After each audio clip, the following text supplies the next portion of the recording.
अशहदु अन्ना मुहम्मदर रसूलुल्लाह।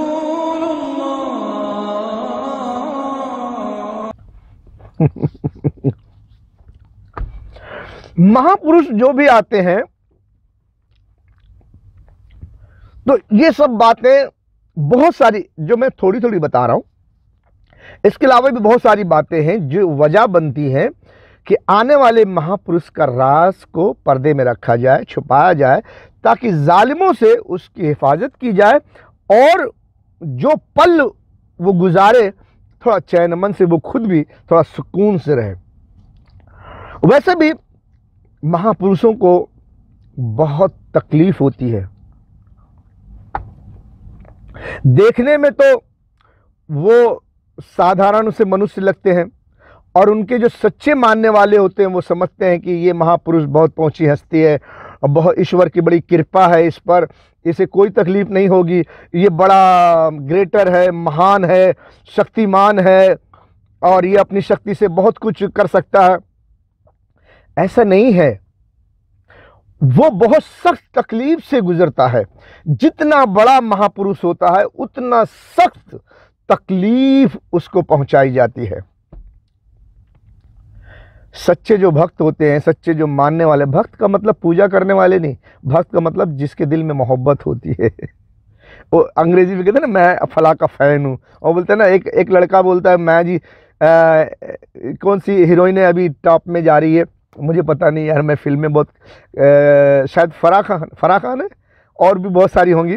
बोले मैं फराह का नहीं, कैटरीना कैफ यार, फराह खान किधर, कौन सी फराह खान, मुझे नहीं पता, कैटरीना कैफ बोल मैं बड़ा फैन हूँ यार उसका। माधुरी दीक्षित बहुत बड़ा फैन हूँ यार मैं। अच्छा, ऐश्वर्या राय बहुत बड़ा फैन हूँ यार मैं उसका। अमिताभ बच्चन बहुत बड़ा फैन हूँ यार मैं उसका, है ना। तो ऐसा, तो जो महापुरुष के बहुत बड़े फैन होते हैं वही भक्त हैं, वही सच्ची मोहब्बत करने वाले, उनकी फरमाबरदारी की आरजू रखने वाले, उनका कहना मानकर उनका कहना मानकर जिंदगी गुजारने वाले, उनके बताए हुए मार्गदर्शन पर चलने वाले, खुशदिली से चलने वालों को वही भक्त कहते हैं। इसी को भक्त कहते हैं ना हिंदी में, मुझे पता नहीं। तो सच्चे मानने वालों को तो बहुत बड़ी बड़ी बातें की जाती है ना। तुम जिसको ऐसा समझते हो कि ये महापुरुष है ना, उसको बहुत अंदर से बहुत तकलीफ होती है। वो इंसान कभी अपनी तकलीफ को अपने चाहने वालों पर जाहिर नहीं करता, क्योंकि ईश्वर ने जिसने उसको भेजा है, अल्लाह ने जिसने उसको भेजा है, उससे अपना काम लेना है। तो दुनिया में वो एक मजदूर की तरह है, काम करने वाला है, एक बैल की तरह है, हल जोतने वाला है वो।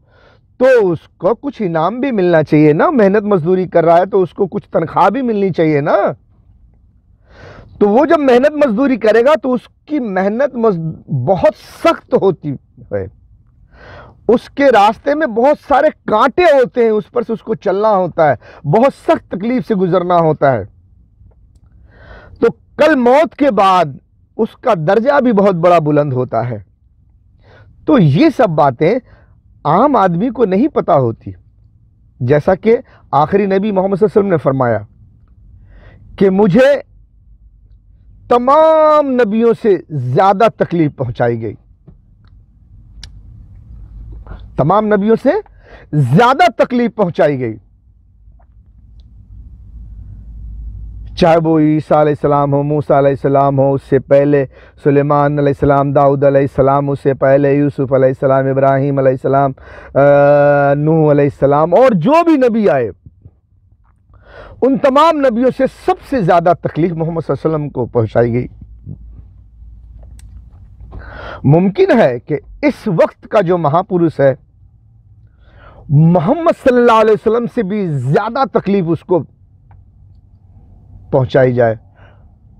इस वक्त का जो कालकी अवतार है, जो महापुरुष है, जो चारण है, मोहम्मद सल्लल्लाहु अलैहि वसल्लम से भी ज्यादा उसको तकलीफ पहुंची हो, या अल्लाह ताला ने उसके लिए ज्यादा तकलीफ का रास्ता, कांटेदार रास्ता पे चलाया हो, मुमकिन है। इसका मतलब ये नहीं कि उसका दर्जा नबी सल्लल्लाहु अलैहि वसल्लम से बड़ा होगा, ऐसा नहीं।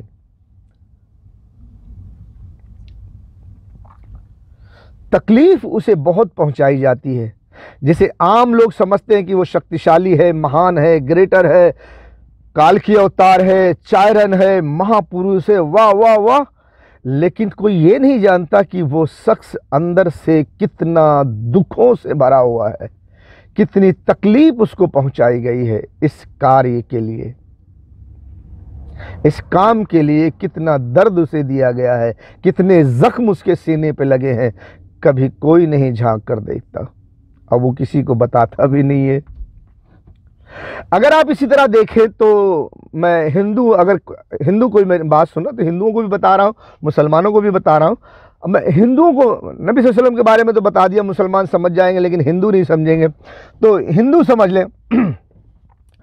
हिंदू भाइयों, आप कृष्णा जी को ले लीजिए। महाभारत में अर्जुन को देख लो। अर्जुन एक राजघराने में पैदा होता है,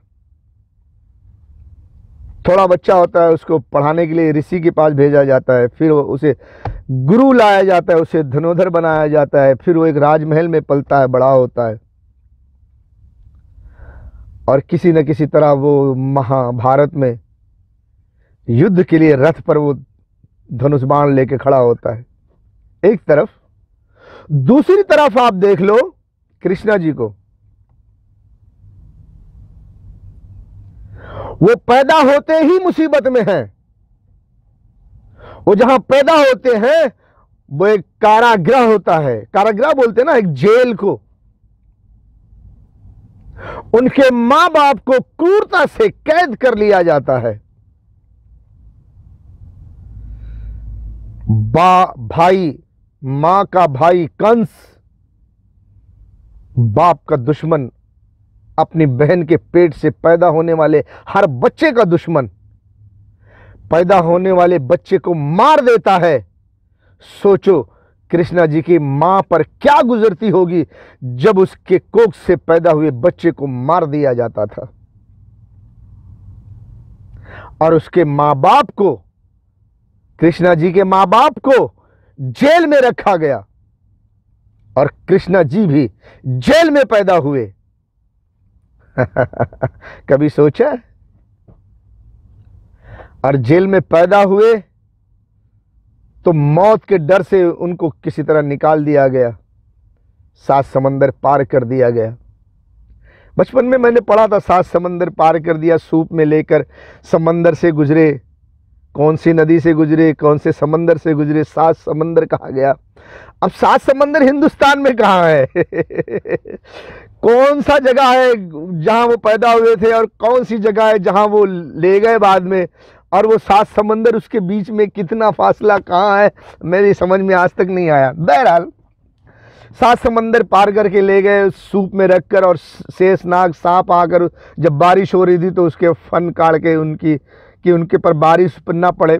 बहरहाल कितनी दुख मुसीबत से समंदर पार गए। उस वक्त भूख और प्यास जो भी जैसे भी,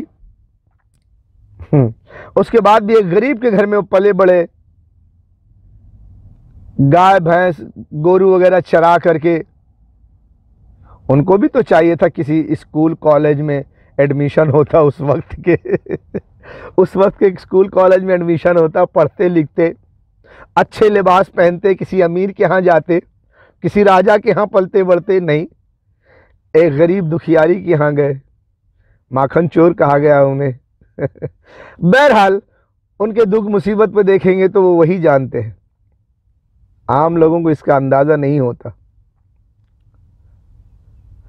जो कुछ ऐश इशरत की जिंदगी अर्जुन जिए, हर खुशी के बारे में सोच लो, क्या वैसी खुशी कृष्णा जी को मिली? महाभारत में तो खैर जाने दो, हिंदू जाने वो। बहरहाल ऐसा होता है कि जिसे आप महान कहते हो, जिसे आप ग्रेटर कहते हो, जिसको आप महापुरुष कहते हो, जिसे आप अवतार कहते हो, कभी पर्दे के पीछे भी उसे देख लिया करो। बहुत दर्द में होता है वो, बड़ी तकलीफ में होता है, बड़ी मुसीबत ज़दा होता है, मुसीबत ज़दा ज़िंदगी उसको मिलती है।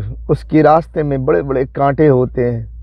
हाँ, वो कांटे दिखाई नहीं देते लेकिन उसके दिल में चुभते हैं, उसके जिस्म में चुभते हैं। वो कांटे चुबा चुबा कर उसके जिस्म को लहूलुहान कर दिया जाता है। ये दर्द जिसको होता है वही जानता है, हर कोई इस दर्द का एहसास नहीं कर सकता। ये दर्द देने वाला जानता है, जो जख्म खाता है, जो दर्द पाता है वो जानता है। इसके अलावा कोई और एहसास करे इस दर्द को शायद मुमकिन नहीं है। तो बहरहाल लोग तो बड़े बड़ी बातें करते हैं, चमत्कारी सोच से सोचते हैं। आज के दौर में लोग सोचते हैं कि जब काल की अवतार आएंगे तो घोड़े पे सवार आसमान से क्या नीचे उतरेंगे?